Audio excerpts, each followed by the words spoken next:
A maid noticed the same young girl entering her motel room with different dads when she finally gathered the courage to peek through the window. What she saw made her gasp and feel sick. To her stomach, the Desert Sun Motel stood like a faded mirage.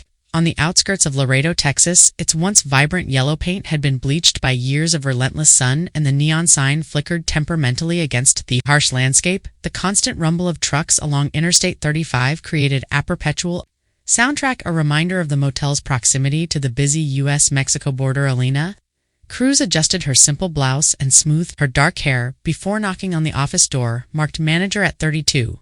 She'd hoped to be doing something more substantial with her life than cleaning motel rooms, but circumstances had a way of redirecting plans. 2 weeks in Laredo, and this was the only job she could find. Come in, a gruff voice called from inside. Alina entered to find Ray Dunley, the motel owner, hunched over a cluttered desk at 52. Ray had the weathered look of someone who'd spent decades in the desert sun. His face, creased with linostat, deepened when he smiled, which wasn't often. Alina Cruz, Ray said, glancing at her paperwork. First day, right, sit down. Alina perched on the edge of a venal chair as Ray launched into his briefing. Schedule's important here, he said, tapping a thick finger on a logbook. Each day is different, but you got to keep up. Start with vacant rooms, then rooms where guests have checked out, then occupied rooms where guests have requested service. Simply enough. Alina nodded. Yes, sir, I worked at a hotel in Colorado for 3 years, so I'm familiar with this. Ain't Colorado, Ray interrupted. Things are different here in Laredo. We're right on the border, different people, different situations. He leaned forward. You'll do all right, long as you follow the rules, of course, Alina said, wondering what these different situations might be. Rick continued, don't stare at the guests for too long, no eavesdropping. Don't accept cash directly from guests or fulfill any special requests without running it by me first. This is a straightforward job. You clean rooms, that's it. Eli, again, thinking these seemed like standard instructions if delivered a bitter tensely. Any questions? Ray asked. No, sir, I understand. Ray nodded, seemingly satisfied. Good. Carmen in housekeeping will show you where everything is. There's other staff here who can help if you need anything. As Alina stood to leave, Ray called her back. One more thing, Ellen, remember, this is a straightforward job. You focus on your tasks, you'll do fine. Some mething in his tone made her pause, but she simply nodded again and left the office. The corridor leading to Theginator's closet took her past the staff canteen, where a group of early arriving employees lounged before the start of their shift. As Alina walked by, the conversation dimmed and several pairs of eyes tracked her movement. She caught fragments of whispers and noticed thesmag smiles. Some exchanged while others offered cold, flat stares. Great, Elena thought, another toxic workplace. Her previous job at the 3-star hotel in Colorado had been a constant battle with staff competing ruthlessly for the Employee of the Month bonus. The environment had been suffocating, colleagues sabotaging each other's work and spreading rumors. She'd been grateful to leave, even if it meant relocating to Laredo to care for her grandmother. Her grandmother's deteriorating health had been the catalyst for the move. Elena's mother had been the primary caregiver until Thestris had caused her to snap. The incident had been ugly. Her mother had nearly killed Abuela during an episode resulting in her arrest. Now Alela Nawaz. All her grandmother had left. As she continued toward the janitor's closet, Alina tried to ignore the whispering staff. Laredo wasn't her first choice of locations, but jobs were scarce in the desert. Sun Motel had been hiring. She needed the work, needed the money. Her grandmother's medical bills wouldn't pay themselves. The janitor's closet was cramped, but well-stocked. Elena assembled her cleaning cart, methodically arranging fresh towels, miniature soaps, and cleaning supplies, just as she had done hundreds of times before. The routine was comforting. Familiar in an unfamiliar place, I just need to keep my head down and do my job, she thought. I'm here for Abuela, not to make friends or enemies. As she wheeled her cart out into the corridor, Alina glanced back at the canteen. The group had dispersed. Buddha, tall man with a patchy beard, lingered in the doorway watching her with undisguised. When their eyes met, he didn't look away, but instead offered a smirk that made Alina's skin crawl. Things are different here, Ray had said. Alina was beginning to wonder exactly what he meant by that. Nina pushed her cleaning cart down the motel corridor, of the wheels squeaking slightly against the worn linoleum floor. She'd been working systematically through her assigned rooms, emptying trash bins and replacing towels. The Desert Sun Motel went fancy, but the routine tasks were familiar, and she found comfort in that predictability. As she approached room 109, the door opened and a middle-aged man stepped out. He was tall, with thinning hair, wearing a pressed button-down shirt and car keys. What caught Elena's attention was the young girl he was hugging goodbye. She couldn't have been more than 13 or 14, with appetite, frame, and long dark hair. The girl was dressed in what seemed like too adult clothing for someone her age. ashort dress that seemed inappropriate for a child. "I'll see you soon, princess," the man said, his voice carrying down the hallway. He kissed the top of the girl's head before walking away, barely glancing at Alina, as Alina continued emptying the nearby trash bins, trying not to stare but finding it difficult to ignore. Thessine, the girl didn't immediately return to her room, but instead called out to Alina, "Hey, maid, I need my room cleaned." Alina turned, surprised by the directness. "Of course I'll be right there." She pushed her cart to the girl's door and parked it just outside. The girl was standing with arms crossed, looking impatient. "Is my laundry from yesterday done?" she asked, her tone more demanding than questioning. Elenina hesitated. "I'm sorry. I'm new here. No one mentioned any laundry to me." The girl's face tightened with annoyance. "Well, I gave it to housekeeping yesterday and they were supposed to deliver it back to me. Evie been waiting. I can check with laundry if you'd like." Alina offered. "No need, I'll go look for it myself." The girl said, "You can clean my room while I'm gone. Don't touch anything on the dresser." With that, the girl brushed past Alina and headed down the corridor, her footsteps hoeing against the worn flooring. Alina entered the room and immediately noticed several unuseful details. A camera was set up on a tripod near the window, angled toward the bed. On the bed itself lay a pile of various clothing items, mostly dresses and what appeared to be costume-like outfits. The wardrobe stood open, revealing not the typical overnight bag of a traveler, but an extensive collection of personal items. Purses, cosmetics, shoes, including high heels, and what looked like school supplies tucked into a corner. "This isn't a typical guest room," Elena thought. "It looks like someone lives here," as she vacuumed and tidied. Elena kept glancing at the camera set up there, something unsettling about it, particularly in a room occupied by such a young girl. Even more concerning, waste. Absence of adult belongings, no men's clothing, no additional luggage, nothing to suggest a parent or guardian was staying with her. Alina was making the bed when the girl returned, carrying a stack of neatly folded clothes. "Finally got my laundry," she said, placing the stack on a chair. "These clothes on Thebes need to be taken to laundry. They just need ironing, not washing." "Yes, of course," Elenina said, gathering the pile into a laundry bag. As she worked, she couldn't help but ask, "Have you been staying here long?" The girl stiffened. "That's a rude question. You didn't even introduce us before getting personal." "I'm sorry," Alina said quickly. "I'm Alina. I just started I'm Rosa," the girl replied, seemingly pacified by the introduction. She began hanging her fresh laundry in the wardrobe. Elenina couldn't shake her curiosity. "Was that your father who was leaving earlier?" Rosa's entire demeanor changed. Her shoulders tensed, and she turned to Alina with a sharp glare. "Yes, that was my dad, and it's none of your business. Are you done yet?"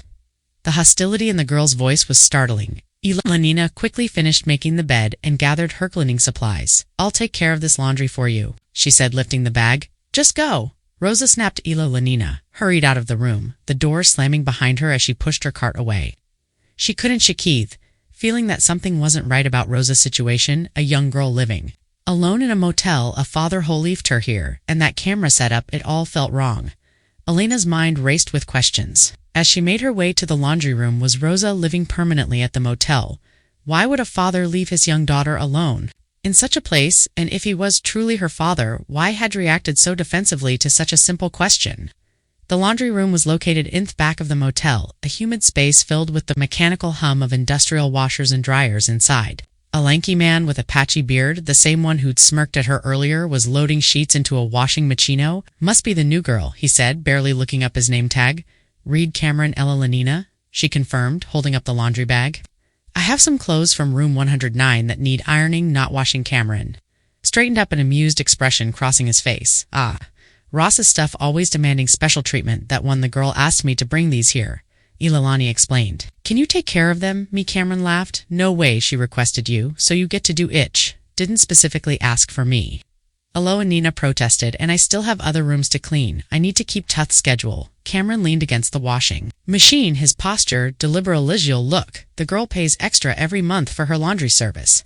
If she handed it to you, then you're responsible." "I'm not touching it," Elenina frowned. "Pays extra every month. How long has she been staying here?" "Long enough," Cameron shrugged. "Not my business, not yours either. Just do the ironing when you get a gap in your schedule, but make sure it's done before evening, or she'll throw another tantrum like she did about yesterday's laundry." Cameron turned back to his work making. It cleared the conversation was over. Elenina set the laundry bag near the ironing station, frustration building inside her. There was clearly something unusual about Rosa's situation, and the staff's casual acceptance of it She returned to her cart and continued her cleaning rounds, but her thoughts kept returning to the young girl in room 109. As she mopped the corridor approaching Rose's room again, she heard voices coming from inside, curious. Alina slowed her pace, and against her better judgment glanced through the partially opened curtain. What she saw made her stomach tighten. Rosa was speaking animatedly to the camera she'd noticed earlier. A ring light casting an artificial glow on her face, the girl had changed into a dress that seemed far too revealing for Somyeon her age. Complemented by high heels that looked difficult to walk, Inch was striking poses and speaking in a tone that sounded practiced. Almost adult-like, Maid, she's just making videos. For friends, Ilalanina tried to rationalize teenagers do that these days, don't they, bot? Even as she thought it, she knew this didn't feel like innocent social media fun. The makeup, the provocative clothing, professional look setup, it all hinted at something more concerning. Enjoying the view, the voice behind her made Alina jump. She turned to find Ray standing there, arms crossed, his expression unreadable. I was just... Alina stammered in Myafis now. Ray's tone left no room for argument. Alina's heart pounded as she followed Ree to his office. She'd been caught peeping into a guest's room, a clear violation of the very rule he'd emphasized this morning, but surely the circumstances warranted concern. Once inside the office, Ree closed the door and took a seat behind his desk. Want to explain why you were spying on a guest? Alanina took a deep breath. I heard voices and got curious, but Mr. Dunley, I'm concerned about that girl. She's so young to be staying alone, and when I cleaned her room, I noticed things that seem inappropriate. The camera setup, the adult clothing, a man who says he's her father pays for that room, reinterrupted cash every month like clockwork. He pays extra for special services, which amounts to laundry, extra cleaning, and extra privacy, but she's just a child. Ellen pressed, and the way she was dressed, what was doing with that camera? This is a motel, not a boarding school.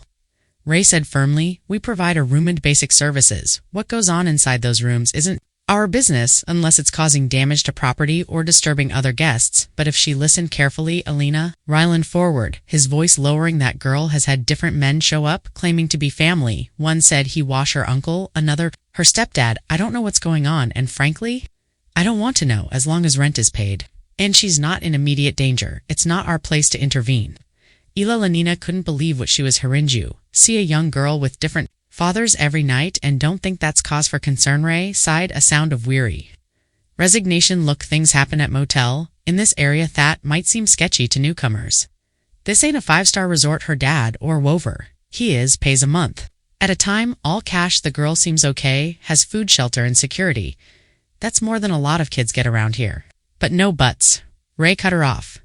This is a straightforward job, Alina. You told me during the interview that you know how to keep things to yourself, clean therums, be courteous to guests, and stay out of other people's business. Don't listen in, don't watch, and definitely get involved, finish your shift, go home. That's all there is to it. Elanina felt a cold disappointment settling in her chest. She'd hoped Ray might share her concerns, might even be willing to take action instead. He seemed resigned to looking the other way, perhaps even complicit in whatever was happening to Rosa. Are we clear? Ray asked, his tone making it clear. This was not a request, but a final warning. Yes, sir.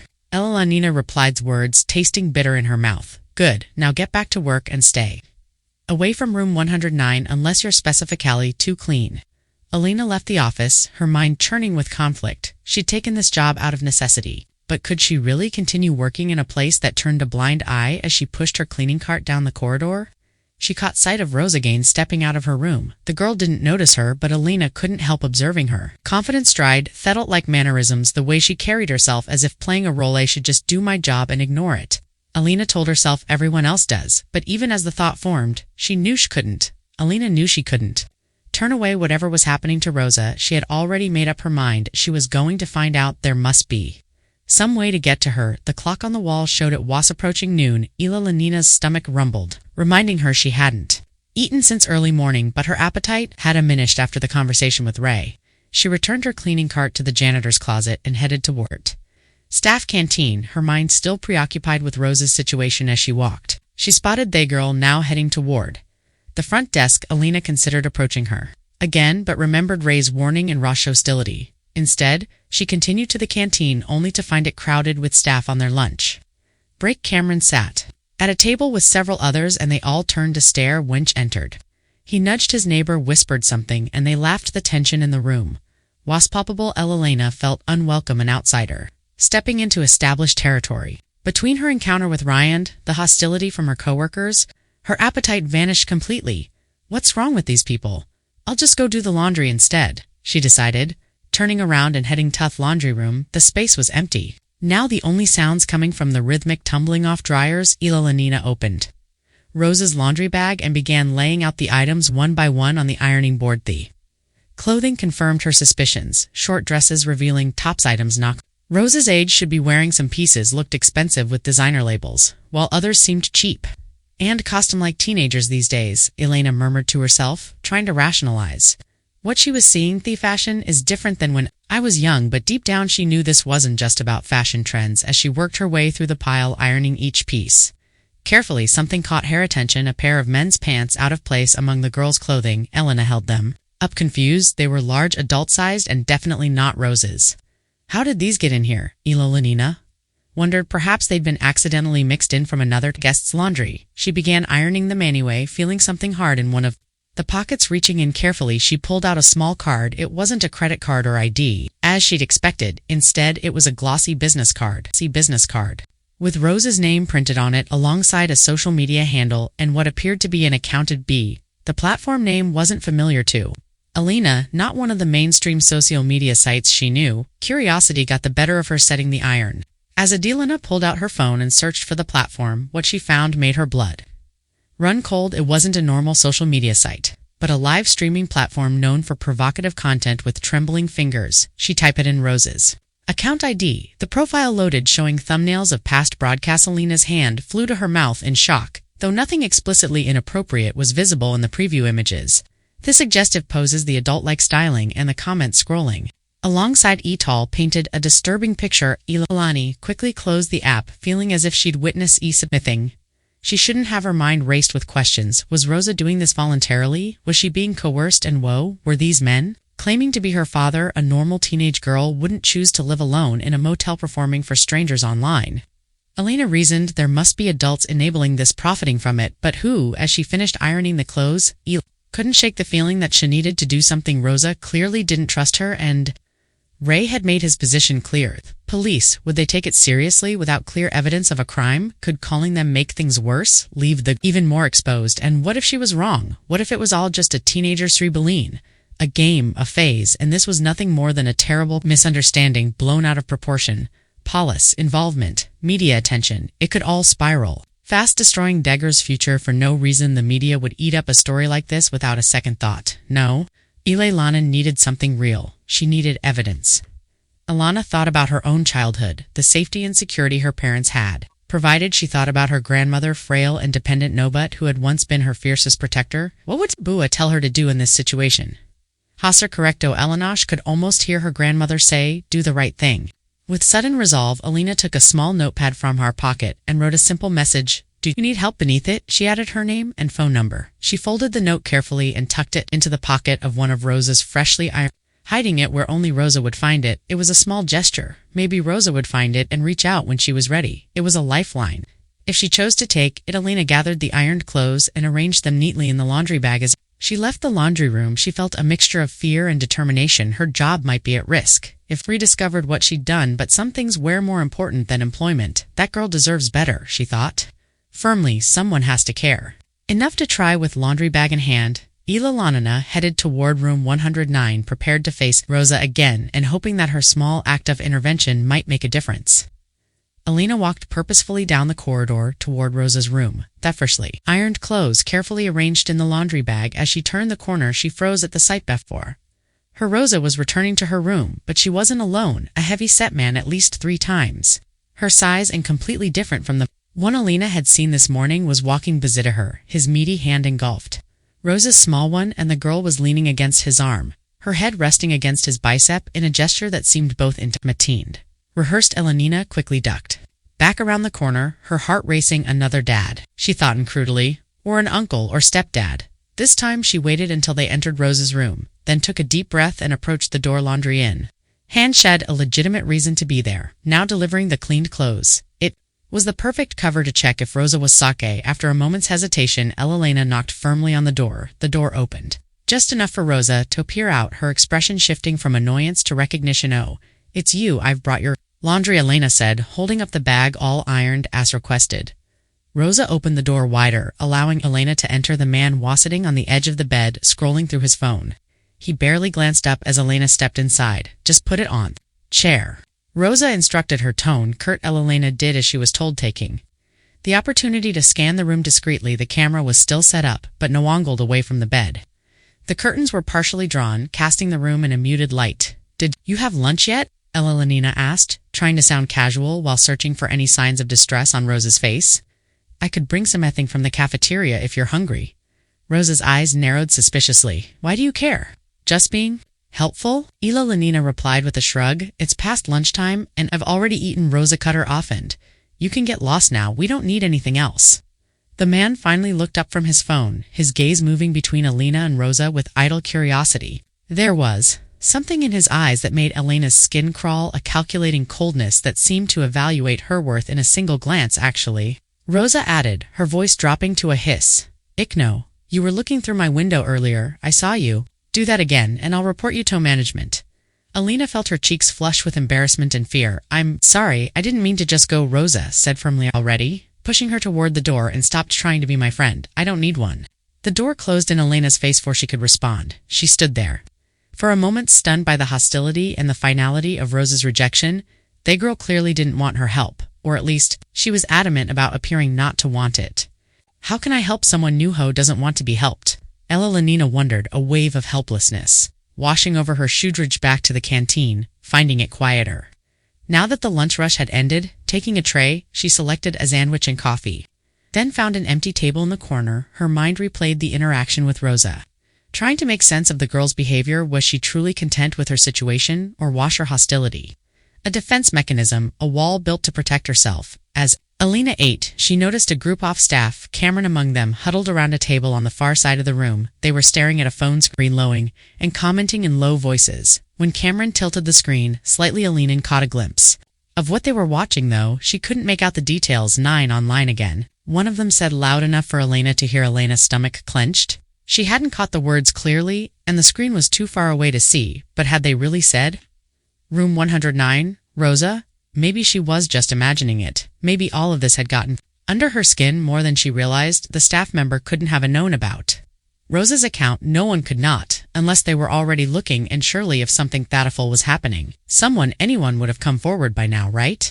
Before she could process this disturbing realization, an older woman, the canteen supervisor, approached the group. "Breaks of her," she announced firmly. "Back to work, all of you."